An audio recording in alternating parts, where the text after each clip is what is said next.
बार ये जो किडनी की प्रॉब्लम से लेकर के और डायलिसिस और फिर ट्रांसप्लांट तक की, क्या एक बार इस जर्नी को थोड़ा सा बताइए। आई रिक्वेस्ट एवरीबडी, एक मतलब पूरे समाज परिवार से मेरी रिक्वेस्ट है कि जब भी कोई विमेन प्रेग्नेंट है तो आप प्रिडिक्ट मत करिए कि तुम्हें लड़का होने वाला है या लड़की होने वाली है।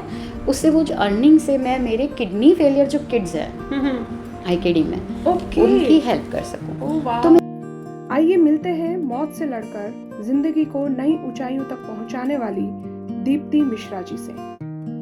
किडनी डैमेज, डायलिसिस और ट्रांसप्लांट के सफर के साथ साथ आपने पढ़ाई नहीं छोड़ी और यूनिवर्सिटी में टॉप किया, PhD, और उसके बाद आज वामाया क्रिएशन की फाउंडर बनी और साथ ही एक सफल बिजनेस वुमन है। फर्श से अर्श के इस पूरे सफर में उनका सपोर्ट किया उनके पति मिस्टर दीपेश मिश्रा जी ने। प्लीज़ ये वीडियो हर उस शख्स के साथ शेयर कीजिएगा जो अपनी ज़िंदगी की लड़ाई से थक कर हार मान चुके हैं, क्योंकि ज़िंदगी अभी बाकी है मेरे दोस्त। एक दिन ऐसा आया, अंतिम क्षण निकट आया। ओके, ऑब्वियसली अंतिम क्षण जैसा ही था। एक दिन ऐसा आया, अंतिम क्षण निकट आया, पर अंदर से एक आवाज़ आई, मन ने जैसे खुद को ही फटकार लगाई। क्या बात है, वाह। कहा तुम ऐसे ही हार जाओगी, कहा तुम यूं ही हार जाओगी, अपनी आई या अपने आने वाली पीढ़ी को तुम क्या मुंह दिखलाओगी। क्या बात। मेरी छोटी सी बच्ची थी, मतलब that time she was 3 years old, छोटी 3-4 साल की बच्ची। तो उसके लिए मैंने लिखा कि अपने आने वाली पीढ़ी को तुम क्या मुंह दिखलाओगी, कि बस हार गई। सही बात है ना, मुझे जन्म दे के तुम हार गई, राइट। तो तुम क्या मुंह दिखलाओगी, तुम थक नहीं सकती, तुम रुक नहीं सकती, तुम थक नहीं सकती, तुम रुक नहीं सकती, तुम्हें तो एक बार फिर जी उठना होगा, चलना होगा, चलना ही होगा। वाह। जीवन की रंग रश्मि के संग इस शो में आप सभी का बहुत बहुत स्वागत है। दीप्ति दी, आपका बहुत बहुत स्वागत है मेरे इस शो में जो है नारी का मंच। Thank you Rashmi for calling me over here. Thank you so much. So Deepti di, आपको पहली बार कब पता चला कि आपकी 70% किडनियाँ डैमेज है? एक्चुअली शादी हुई एंड ड्यूरिंग मैरिज फीवर आता है नॉर्मल, तो एवरीबडी दे थॉट कि ठीक है थकान है, बुखार आया होगा। तो विदाई के बाद जब हम सूरत आ रहे थे राजस्थान से, in between my husband thought कि जनरल चेकअप हम अहमदाबाद में करवा देते हैं, और उधर ही पता चला कि इस तरीके की दिक्कत है, CKD मतलब शादी है। के जस्ट बाद आप विदाई ले रहे हो और आप हाँ ससुराल की जगह सीधे हॉस्पिटल जा रहे हो? हॉस्पिटल जा रहे हैं। Oh my God. तो फैमिली का जो रिएक्शन, हस्बैंड का रिएक्शन, मतलब क्योंकि पहली बार आपको तब पता चल रहा है, आपकी फैमिली को भी तब पता चल रहा है, तो रिएक्शंस क्या थे? मेरे हस्बैंड ने बताया ही नहीं था। After marriage when it was diagnosed, मेरे एग्जाम बाकी थे बैचलर्स के। अच्छा। तो ही थॉट कि पहले आप एग्ज़ाम दे दो अच्छे से, और फिर उसके बाद में जब हम नडियाद किडनी हॉस्पिटल जो है, जब हम उधर गए तब हम सबको आइडिया हुआ कि ऐसी कोई दिक्कत मेरे साथ है। 4 महीने बाद, डायग्नोज होने के 4 महीने बाद मेरे हस्बैंड ने मुझे हमारी फैमिली को बताया कि 70% CKD डायग्नोज हुआ है। Oh my God, like that. Okay. तो मतलब ये तो मेरे को कुछ ऐसा लग रहा है कि विवाह मूवी जैसा।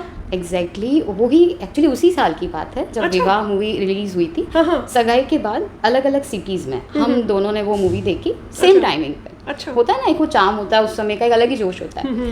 तो बाहर निकलने के बाद कॉल पे से सिंपल बात हुई कि कितनी अच्छी मूवी है, उस लड़के ने उसका कितना साथ निभाया। तो मेरे हस्बैंड ने ऐसे मजाक में बोला कि तुम चिंता मत करो, मैं भी तुम्हारा हर कंडीशन में साथ दूंगा। तब पता नहीं था क्योंकि वो सगाई का पीरियड था और ऐसा कुछ होगा। सही बात, कौन इमेजिन करता है ये सारी चीज़ों को। सही बात है। और मैंने मेरे हस्बैंड को बोला भी था कि सी हम न्यूली मैरिड हैं, मुझे नहीं पता कि क्या होगा। ये किडनी के बारे में ना तब 15-17 साल पहले लोग जानते भी नहीं थे कि डिजीज क्या होती है ना। मतलब मुझे तो मेरे रिलेटिव्स पूछते थे कि किडनी क्या है, तुम्हें तकलीफ क्या है, ये भी मैंने सुना, ये भी अवेयर नहीं है ना। तो उस समय ब्लाइंड थे हम। मैंने सिर्फ इतना बोला कि आप छोड़ दीजिए मुझे, मैं लैब में इसी हॉस्पिटल में काम कर लूँगी, चला लूँगी। बट यही सेड कि नहीं, मैं तुम्हें नहीं छोड़ूंगा और हम कैसे भी करके इस चीज़ से निकलेंगे। Wow, okay. तो हो गया कि ठीक है हम कुछ ना कुछ कर लेंगे, ये सोच के हम इलाज पे जाते रहे। That's great. मतलब ये भगवान की बहुत बड़ी कृपा है कि आप दोनों की ऐसी जोड़ी है और इस तरीके से चीज़ें आगे बढ़ी। तो इसके बाद में एजुकेशन में, मतलब आपने MSc की, फिर PhD की, तो ये सारा प्रोसेस इसके साथ साथ कैसे? एक्चुअली जब ये ज़्यादा ही हॉस्पिटल में मेरे रहने का हो रहा था, और ये मेरे परिवार, मेरा ससुराल भी ले लीजिए और मेरे पियर वाले, दोनों का बहुत सपोर्ट था। कहीं कोई मुझे दिक्कत नहीं आई। अच्छा, है ना? सुनने सुनाने वाली बातें देखो समाज में होती है, वो बहुत बड़ी बात है, बट ऐसे प्रत्यक्ष रूप से मुझे कभी किसी ने तकलीफ नहीं दी, कुछ भी नहीं हुआ। तो उस समय मेरे हस्बैंड ने बोला कि तुम सुनो, पढ़ाई करो। अच्छा, ये चीज़ तुम्हें अच्छी लगती है तो तुम बिजी रहोगे, तो जो नेगेटिविटी है हॉस्पिटल जाना आना, इससे तुम दूर रहोगे। बीएड करवाया उन्होंने मुझे जबरदस्ती। अच्छा। मैं नहीं चाह रही थी, पर फिर भी उन्होंने बोला तुम पढ़ो। ओके। तो पढ़ाई करते करते फिर अच्छा लगने लगा, बिजी होने लगी। जॉब मिला मुझे एडवेंटिस्ट स्कूल में, मेटास एडवेंटिस्ट स्कूल में, और फिर वहाँ से मैं पीएचडी तक पहुँची। ऑलराइट, ओह वाह। कि तो ये टीचिंग की जॉब फिर क्यों छोड़ी? मतलब पीएचडी तक पहुंचे, प्रोफेसर बनना था या फिर मतलब क्या बीच में क्या हुआ ऐसा? बनना तो प्रोफेसर ही था, बट ऊपर वाले के ना प्लान्स बहुत अलग होते हैं, हम प्रेडिक्ट नहीं कर पाते हैं रश्मि कि वो क्या चाहता है हमसे। सही बात क्योंकि है। ऑलरेडी इतना कुछ सहन करते जाते हैं। फिर हुआ क्या कि ऑल ऑफ द सडन मुझे प्रेगनेंसी की न्यूज़ मिली कि ब्लेसिंग्स आई है हमारी लाइफ में, विच वॉज नॉट प्लान। हम लोग सैरोगेसी का भी देख रहे थे, गोद लेने का भी देख रहे थे, क्योंकि ये बहुत डिफिकल्ट चीज़ होती है। बिल्कुल, एक ऑलरेडी रिस्क पे हो आप, फिर एक और रिस्क साथ में कोई परमिट भी नहीं करता, बट नेचुरली आया। कुछ अच्छे डॉक्टर्स थे, मेरे गुरुदेव भी हैं, वो सबकी हेल्प से और ये प्रेगनेंसी को मैंने एक्सेप्ट किया। And then I dropped everything.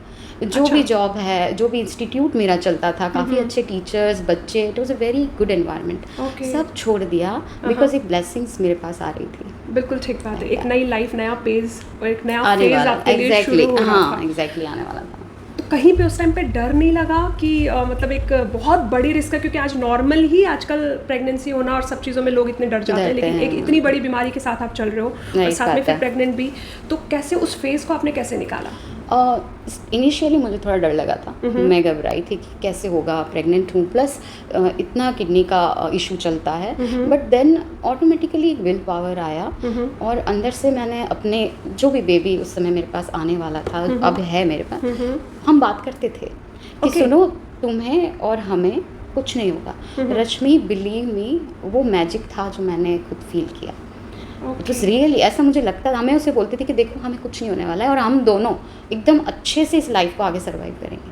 मतलब आप कंटिन्यू उससे बात करते रहते थे, और ये बातें बिल्कुल सच है जो कहते हैं बिल्कुल कि प्रेग्नेंट हो तो अपने बेबी के साथ फुल अटैच रहो, बिल्कुल बात करनी चाहिए। बीइंग अ मदर, आपको उस समय बहुत अप डाउन होते हैं, तो आपको या तो म्यूजिक सुनना चाहिए, अपने बेबी से बात करना चाहिए। Try to be happy at any cost. हाँ, कुछ नहीं होगा, बहुत पॉजिटिव होना है। एक साथ, इसके साथ मैं एक बात कहना चाहूँगी रश्मि, एक बहुत डर होता है ड्यूरिंग द प्रेगनेंसी। तो आज की नई पीढ़ी की भी मैं बात करूँ तो बहुत ओवर सर्च होता है यूट्यूब पे, गूगल पे, बहुत सर्च करते हैं, है ना? बिल्कुल। Baby symptom, baby boy symptom, तो ये सारे सर्च थोड़े अवॉइड करें। प्रेडिक्शन जो पहले से लगाते हैं।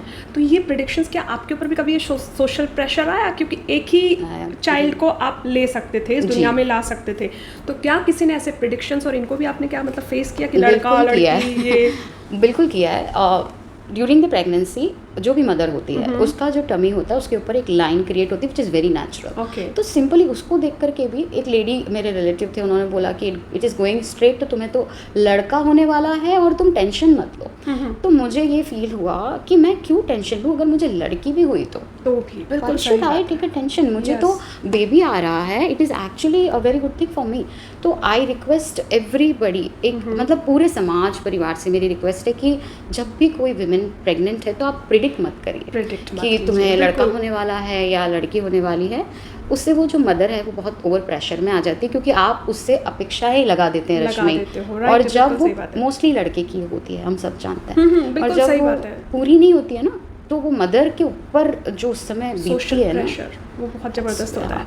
वो कुछ नहीं चाहती है, वो चाहती है कि जो भी मेरा आने वाला है उसे एक्सेप्ट करो, चाहे लड़का है चाहे लड़की है। एक्चुअली माँ के लिए ना वो संतान होती है, माँ के लिए बेटा या बेटी कभी नहीं होता है। बीइंग अ मदर, आप मतलब आगे बढ़े बेबी को लेकर के, और आपने बिजनेस भी ज्वाइन किया आगे, फिर आपकी बिजनेस लाइफ भी शुरू हुई। लेकिन उससे पहले मैं ये जानना चाहती हूँ, जिस बीमारी की हम बात कर रहे हैं, हाँ जी, हाँ, तो किडनी मतलब आप क्या डायलिसिस पे भी गए? जी बिल्कुल। और फिर ट्रांसप्लांट पे भी गए? जी बिल्कुल। तो एक बार ये जो किडनी की प्रॉब्लम से लेकर के और डायलिसिस और फिर ट्रांसप्लांट तक की, क्या एक बार इस जर्नी को थोड़ा सा बताएंगे? बिल्कुल बिल्कुल, क्योंकि क्या है ना कि दो इट इज़ वेरी कॉमन हो रही है अभी, बट लोग इतना जानते नहीं हैं।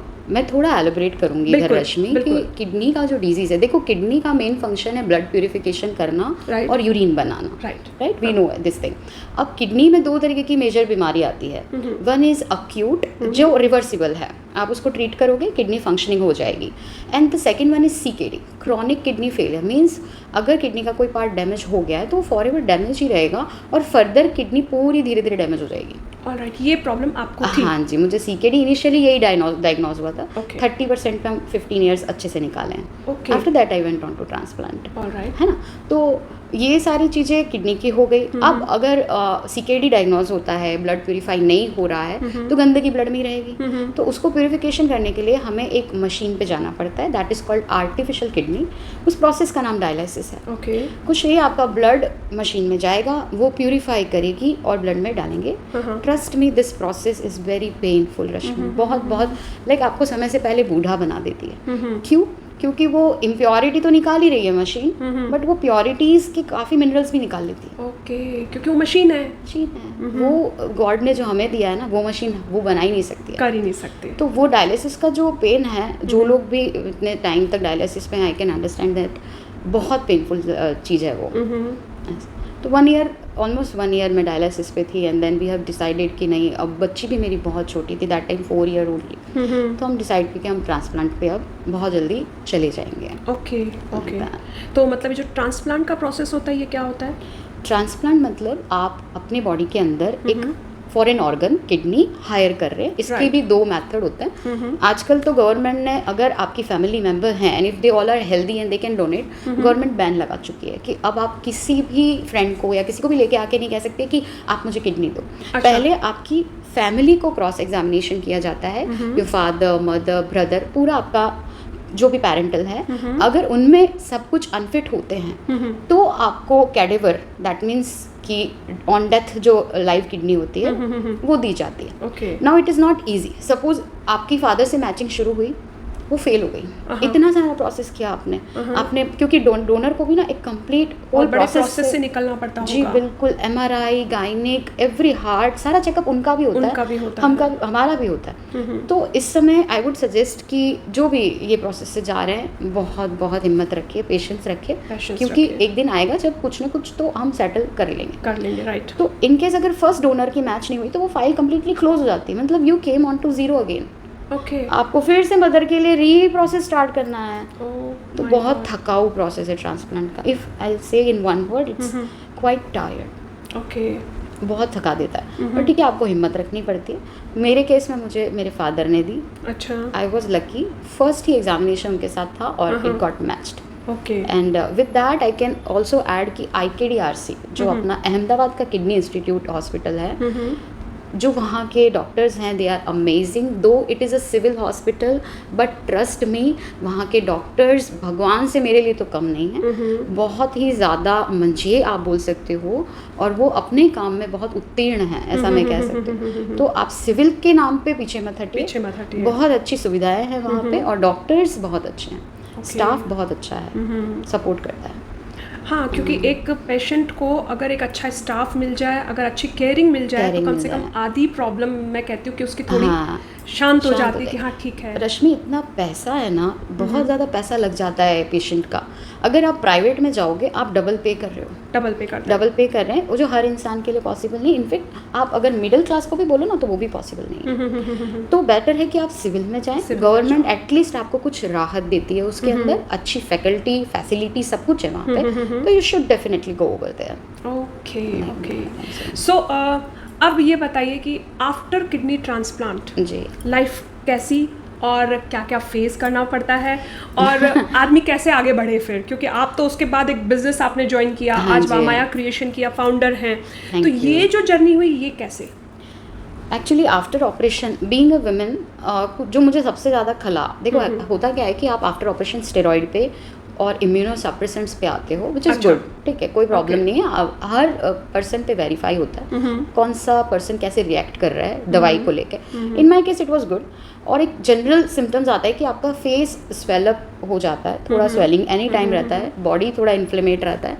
तो वो चीज़ ना, बीइंग अ वुमेन, मुझे बहुत टाइम लगा। अखरती थी। हाँ, ओके। एक्सेप्ट करने में बहुत टाइम लगा रश्मि, क्योंकि ऐसा मतलब फेस और बाल सारे झड़ रहे थे। अभी भी ये स्ट्रगलिंग फेज चालू ही रहने वाला है, पर ठीक है, धीरे धीरे survival is the ultimate goal, तो मैंने एक्सेप्ट कर लिया। और बाकी ट्रांसप्लांट बाद किसी को भी डरने की ज़रूरत नहीं है। अगर आप अपना ध्यान रखते हैं, भीड़ को अवॉइड करते हैं, ज़्यादा इन्फेक्शन में नहीं आते हैं, तो बाकी सारे कॉम्प्लिकेशंस एक अच्छी डॉक्टर की टीम हैंडल कर सकती है और आप एटलीस्ट 20 ईयर्स तक, 12 ईयर टू 20 ईयर की लाइफ स्पैन पा सकते हैं प्लस।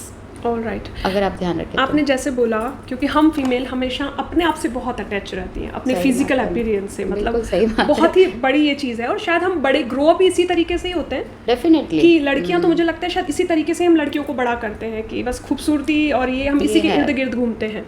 लेकिन क्योंकि हम इसी तरीके से ग्रो अप होते हैं, सारी चीज़ें आपने भी सारी चीज़ें फेस की, तो उस टाइम डिप्रेशन बहुत होता होगा। एग्जैक्टली देखो, एक तो क्या था कि मैं वर्किंग वुमेन रही थी आफ्टर मैरिज, क्योंकि मेरे हस्बैंड ने बोला कि जॉब कर, जॉब था, ऑल ऑफ द सडन सब कुछ ड्रॉप हो गया। राइट, है ना, ब्लेसिंग्स है सब कुछ अच्छा, बट कहीं ना कहीं सब कुछ होते हुए भी एक डिप्रेसिव फेज था। मैंने स्कूल्स में जॉब की भी ट्राई करी, जॉब लगी भी, बट कहीं ना कहीं इन्फेक्शन को लेके आई थॉट कि नहीं, ये काम नहीं करेगा मेरे केस में। तो बहुत सोचा, मतलब मैं रात भर सोचती थी कि मैं ऐसा क्या करूँ जिससे मैं खुद खुश रहूँ, कुछ बिजी रहूँ, कुछ earning was not the prime motive, बिल्कुल, है ना, बट कुछ करना है मुझे, क्योंकि मैं डिप्रेशन से, हाँ डिप्रेशन, आपको भी डिप्रेशन का अटैक हुआ? बिल्कुल हुआ, पैनिक अटैक आता था मुझे, रात भर पसीना आता था। एंड आई वाज एनालाइजिंग कि मेरे साथ हो क्या रहा है। मतलब मैं अगर किसी को बोलूँ कि after transplant when everything is okay मैं डिप्रेशन जैसा फील कर रही हूँ, तो कोई शायद बिलीव ही नहीं करेगा, क्योंकि एक जर्नी देख लिया, ठीक हो गया, अभी तो तुम्हें ठीक हो जाना चाहिए, और फिर भी अच्छा नहीं लग रहा था। तो अल्टीमेटली मुझे रियलाइज़ हुआ कि थोड़ा बिजी मुझे रखना चाहिए अपने आप को। बच्ची ठीक है, बड़ी हो गई है, 6 साल की हो गई, स्कूल जा रही है, तो जो बाकी टाइम है योगा जाओ, डांस करो, जो भी डांस क्लास है, जो भी।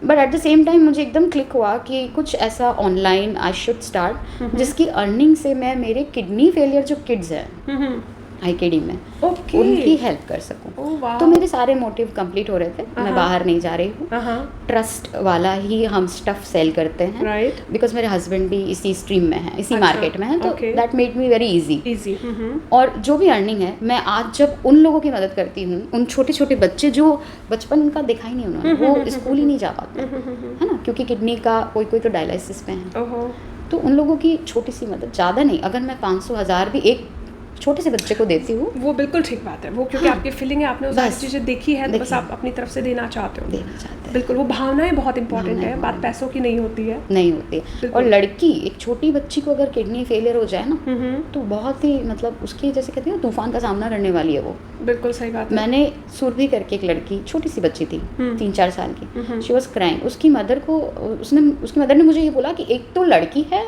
ऊपर से किडनी का डिजीज़ हो गया। तो मुझे बहुत अंदर तक लगा कि मतलब कितना टफ है, छोटी सी बच्ची है, उसको सर्वाइव करना कितना टफ होगा, कितना टफ है। बिल्कुल ठीक तो बात है। ऐसे समय में आई रिक्वेस्ट कि बहुत हेल्प करें, जितना हो सके ऐसे लोगों को, बहुत कम से कम एक अच्छा सा सहारा, है ना, एटलीस्ट मोरल सपोर्ट तो कम से कम एग्जैक्टली रखे। मोरल सपोर्ट देना चाहिए। राइट। अच्छा, जैसे आपने बताया कि आपकी 6 साल की बेटी है, तो एक पेरेंटिंग का बहुत अच्छा एक्सपीरियंस भी आपको इस बीच में हुआ है। जी बिल्कुल। तो पेरेंटिंग के बारे में कुछ कहना चाहोगे, क्योंकि आपने ये सारी चीज़ें भी साथ साथ में आपकी चली, इलाज भी साथ साथ चला, तो कहीं ना कहीं उसने भी सफ़र किया होगा। तो कभी ऐसा नहीं हुआ कि आप बेटी की तरफ से परेशान हुए कि यार ये भी कितना परेशान कर रही है मुझे? तो मतलब क्योंकि जब मैंने आपकी बेटी को देखा तो मुझे ऐसा लगा कि ऐसा लगता है कि कितनी अच्छी पेरेंटिंग हो रही है, कि वो एकदम आप सॉफ्टली बोलते हो और वो सॉफ्टली बोल के सब समझ लेती है। मतलब बहुत अच्छी लगी ये चीज़ मुझे ये। दैट्स वाई आपसे पूछ रही हूँ कि आपने उसको किस तरीके से, क्या बातों का ध्यान रखा? मैं सच बताऊँ रश्मि, इतनी आसानी से ये मैच्योरिटी मेरे को आई नहीं है। I used to yell, I used to shout on her. कहीं ना कहीं मैं थोड़ा परेशान तो थी हेल्थ को लेकर, बट लेटर ऑन मेरा एक्सपीरियंस ये कहता है कि जब आप बच्चे को परफेक्ट बनाने की कोशिश करते हो ना, दैट टाइम ओनली आपको चिल्लाना आता है, वो गड़बड़ है। वो बहुत अच्छी है हर चीज़ में, कोई भी बच्चा है सपोज अच्छा कर रहा है, सारे बच्चे अच्छे होते हैं, बिल्कुल ठीक बात है। एक रेस लगी आज के ज़माने में। मैं आपको स्पेशली ये जो एज क्राइटेरिया है ना, 4 ईयर 5 ईयर्स से लेकर के आप 12-14 साल के बच्चों का एक एज क्राइटेरिया ले लो, मेरा एक्सपीरियंस ये कहता है रश्मि कि इस टाइम पे मम्मी पापा चाहते हैं कि हर पॉसिबल तरीके से मेरा बच्चा ग्रो करे, बिल्कुल। अच्छी स्केटिंग हो या कोई बहुत अच्छा म्यूज़िक क्लास हो। कहीं ना कहीं बच्चा अगर मल्टीपल चीज़ों में आप डालोगे या एक ही चीज़ में बहुत ओवर परफेक्शन की उम्मीद अगर आप रखते हो, वो कहीं ना कहीं परेशान होता है। गलत है वो आप भी चीज़। परेशान होते हो, आप चिल्लाना शुरू करोगे उसके ऊपर। तो आई वुड सजेस्ट कि never try to be perfect and Right. Never try to make your kid perfect. वो अपनी राह चुन लेगा, बिल्कुल उसे सही। जो हाँ आप गाइड करो, ठीक है ना, कुछ गलती हो बताओ, वो सब ठीक है, बट प्रेशर तो वो जब से मैंने छोड़ा तब से ये सॉफ्टनेस आ गई है। ओके। चलो ठीक है कृष्वी, कुछ ना कुछ तो हम सॉर्ट आउट कर लेंगे, विल मेक आउट समथिंग। और मेरे हस्बैंड भी बहुत सपोर्टिव है, उन्होंने मुझे हमेशा समझाया है कि वो जो कर रही है लेट हर डू, जैसी है वो बहुत अच्छा कर रही है। Okay right. अच्छा, अब भैया की बात चल रही है तो मैं ये पूछना चाहती हूँ कि आज की मतलब शादियाँ बहुत जल्दी जल्दी मतलब जा रही हैं। पहले एक बॉन्डिंग नज़र आती थी, बट आज वो कमिटमेंट, वो बॉन्डिंग नज़र नहीं आती। अगर मैं बोलूँ कि आप एक लाइन में अगर आप समझाना चाहो कि क्या मिस है और क्या बहुत इंपॉर्टेंट है हस्बैंड वाइफ के बीच में। I would explain in 2 words. Right. One is patience. Patience, okay. Patience रखना पड़ेगा एंड देन थोड़ा सा स्पेस, रिस्पेक्ट। स्पेस, हाँ, रेस्पेक्ट, ये जो 3 एलिमेंट हैं बहुत बहुत ज़रूरी है। बहुत जरूरी। और स्टार्टिंग के 5 साल शादी के रश्मि, हाँ वो बहुत अलग कल्चर से हैं या सेम कल्चर हो तो भी बहुत अलग रूटीन से हैं, आई कैन से। तो बहुत एडजस्टमेंट करना पड़ता है एक बहू को भी और परिवार को भी। 5 साल अगर छोटा मोटा चला लिया, लेट गो कर लिया, तो 5 साल बाद बहुत अच्छा हो जाता है। ओके। हाँ, वो परिवार भी आपको बहुत अच्छे से अपना लेता है और आपको भी अच्छा लगने लगता है। तो सही। 5 साल पेशेंस अगर आपने रख लिया तो आगे के 30-40 साल बहुत अच्छे अच्छे हैं। अच्छे हैं। हाँ, परफेक्ट है। ऑलराइट, तो अभी जैसा आपने बोला कि पेशेंस बहुत इंपॉर्टेंट है और शादी के 5 साल, और मुझे लगता है कि जो मैंने आपकी लाइफ को भी बातों में देखा कि आपके 5 साल तो बहुत टफ रहे होंगे। जी, मान लिया फैमिली ने नहीं बोला, हस्बैंड ने नहीं बोला, लेकिन नई नई बहू और उस पर कई टोंटबाजी, कई सोशल, कई चीज़ें चलती है। तो ऐसा कौन सा आपने काम किया कि आपने सब चीज़ों को हटाया और आप आगे बढ़ती रही। देखो 2 चीज़ है। पहली तो कि माफ़ कर दो, ठीक है, कोई बात नहीं, चलो इट्स ओके, आप मेरी जगह नहीं हो तो नहीं समझ पाओगे कि मैं किस चीज़ से निकल रही हूँ। तो मैंने जो मुझे पता है कि इंटेंशनली नहीं बोलते हैं, अच्छे के लिए बोल रहे हैं, तो मैंने माफ़ कर दिया। ठीक है। और कई बार ऐसा होता है कि हाँ पता चल रहा है, ठीक है, ताना आ रहा है, तो एक मंत्र है रश्मि जो आई कैन से कि हर विमेन को अपनी लाइफ में अपनाना चाहिए। अच्छा, ऐसा कौन सा मंत्र है? ओम इग्नोराय नमः। सो स्वीट यार, सो स्वीट। मतलब ये बात तो मुझे बहुत ही अच्छी लगी। ओम इग्नोराय नमः, that's great. Okay, let go. आप ये सोचो कि मेरा दिन का, पूरे दिन में क्या प्रोडक्टिव किया मैंने। अगर आपने अपने बच्चे का आधा घंटा भी उसको पढ़ाई में दे दिया या कुछ भी, वो भी प्रोडक्टिव है ना। तो वो ग्रोथ की तरफ अगर आप जाओगे ना, तो ये कौन क्या कहता है, ये सारी चीज़ें पीछे हट जाती हैं फिर। वाह, दैट्स ग्रेट। ओके, तो अब ये बताइए कि कोई भी पर्सन अगर एक बड़ी बीमारी उसके सामने आए और इस टाइप से उसे सारी चीज़ें फेस करनी पड़े, तो सबसे इम्पॉर्टेंट चीज़ क्या है जो उसे मतलब ध्यान रखने की है, या कौन सी ऐसी चीज़ें जो उसे ताकत देती है? ताकत तो अंदर से ही लानी पड़ती है रश्मि, ये विल पावर और थोड़ा सा होप कि एक दिन आएगा जब सब ठीक हो जाएगा। आपके सामने भी ऐसा फेज आया, कोई ऐसा इंसिडेंट कि हाँ मुझे ये चीज़ उस दिन रियलाइज़ हुई और मैं मौत से लड़के मुझे उस दिन लगा कि yes don't worry I will do it? हाँ, ये आया था ये केस जब किडनी वर्किंग एकदम लास्ट स्टेज पे आ गई थी और मैं डायलिसिस पे आई थी। दैट मोमेंट एक फेज देखा था जब when I was on ICU कि भाई अब तो काम नहीं बनेगा। हाँ, बट ठीक है, आप सोचो कि नहीं, जीना तो पड़ेगा किसी भी हाल में, तो आप आ जाते हो। मैंने कुछ कविता की लाइन उन दिनों हॉस्पिटल में लिखी थी। आईसीयू से बाहर आए, पहले तो लगा था नहीं बचेंगे, फिर बच गए। अच्छा, ठीक है, तो फिर बच गए तो सोचा कि चलो, फिर मेरे हस्बैंड ने बोला कि तुम लिखते क्यों नहीं हो कुछ, अगर ठीक है हॉस्पिटल में क्या करोगे, आइसोलेट तो तुम हो ही। पेन पेपर दिया, तो थैंक्स टू माय हस्बैंड जिन्होंने, मुझे नहीं पता था कि मैं कभी कविताएं भी लिखूंगी। अच्छा, हाँ, उनकी वजह से आज मैं कुछ कविताएं उस समय की लिखी है, मैं थोड़ा सा आपको बताना चाहूँगी। बिल्कुल बिल्कुल बिल्कुल, श्योर। आईसीयू से जब मैं बाहर आई तो मेरी पहली कविता जो मैंने लिखी, एक दिन ऐसा आया, अंतिम क्षण निकट आया। ऑब्वियसली अंतिम क्षण जैसा ही था। एक दिन ऐसा आया, अंतिम क्षण निकट आया, पर अंदर से एक आवाज़ आई, मन ने जैसे खुद को ही फटकार लगाई। क्या बात है, वाह। कहा तुम ऐसे ही हार जाओगी, कहा तुम यूं ही हार जाओगी, अपनी आई या अपने आने वाली पीढ़ी को तुम क्या मुंह दिखलाओगे। क्या बात मेरी छोटी सी बच्ची थी, मतलब that time she was 3 years old, ना, छोटी 3-4 साल की बच्ची। तो उसके लिए मैंने लिखा कि अपने आने वाली पीढ़ी को तुम क्या मुंह दिखलाओगी, कि बस हार गई। सही बात है ना, मुझे जन्म दे के तुम हार गई, राइट। तो तुम क्या मुंह दिखलाओगी, तुम थक नहीं सकती, तुम रुक नहीं सकती। तुम थक नहीं सकती, तुम रुक नहीं सकती, तुम्हें तो एक बार फिर जी उठना होगा, चलना होगा, चलना ही होगा। वाह, बहुत बड़ी कविता है। उसका स्टार्टिंग कुछ ऐसा था, है ना, अपने बिखरे हुए घर को संवारना होगा, तुम्हारा सवेरा अभी बाकी है, तुम्हें उठना होगा। क्या बात है, चलना। Oh my God, that's great Deepti the. Thank you Rashmi for giving me such a platform. पता है हमारे भारतीय समाज में विमेन जो है सबसे ज़्यादा हिस्सा अपना, मतलब जिम्मेदारी का हिस्सा उठाती। तो ऐसे विमेन को आप प्लेटफॉर्म पे ला रहे हो, उनकी अनकही बातें आप लोगों तक पहुंचा रहे हो। रियली इसके लिए मैं यही बोलूँगी दीप्ति दी कि मैं कुछ नहीं कर रही, आई डोंट नो, वो उसी की प्रेरणा है, वो जो करवा रहा है। बस मेरा करने का मतलब एक जिसको बोलते हैं कि आप जैसे लोग मिलते जाते हैं, वो आगे से आगे गाइड करता रहता है, और बस हम लोग चल रहे हैं। क्योंकि मेरा खुद का भी यही मानना है कि फीमेल को बहुत ज़्यादा कुछ नहीं चाहिए होता है, अगर एक उसे अच्छा मोरल सपोर्ट मिल जाए, बस तो वो अपने आप अपने रास्ते बना लेती है। फीमेल के लिए 1-2 लाइन मैंने कहीं पढ़ी थी, मुझे बहुत अच्छी लगी, क्योंकि बहुत टफ टाइम निकाला है। बिल्कुल। और सब विमेन की लाइफ में थोड़ा बहुत युद्ध जैसा, बिल्कुल आता है, युद्ध जैसा सिचुएशन। अभी वो तलवार वाला युद्ध तो होता नहीं अपनी लाइफ में, ठीक बात है, पर युद्ध जैसे हालात आते हैं जहाँ आपको अपने से लड़ना पड़ता है, दूसरों से लड़ना पड़ता है। बिल्कुल। तो 2 ही पंक्ति है। जीवन में अगर युद्ध लिखा है तो याद रखना, जीवन में अगर युद्ध लिखा है तो याद रखना, संग तुम्हारे कृष्ण भी होंगे। ओह हो, क्या बात है, संग तुम्हारे कृष्ण भी होंगे।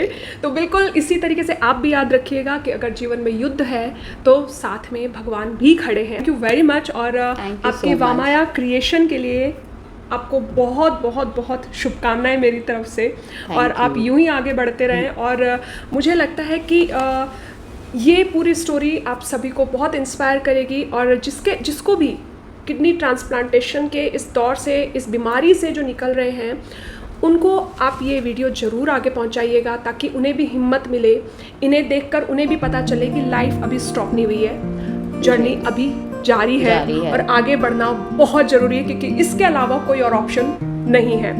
तो मेरी 2 पंक्तियों के साथ मैं इस यहीं पर विराम देती हूँ कि मुझे हराने की जिद करती, पर मैं उसकी मानती ही नहीं। और ये आपको डिवोट कर रही हूँ अभी कि मुझे हराने की जिद करती, पर मैं उसकी मानती नहीं, और ये पराजय कहते किसे हैं, मैं पहचानती ही नहीं, ये पराजय कहते किसे हैं, मैं पहचानती नहीं। तो थैंक यू सो मच। अगर आपको ये वीडियो बहुत अच्छा लगा है तो प्लीज़ लाइक, शेयर, कमेंट जरूर करें, और इस वीडियो को ज़्यादा से ज़्यादा लोगों तक पहुँचाएं, ताकि एक सही इन्फॉर्मेशन सही जगह पर पहुँचे।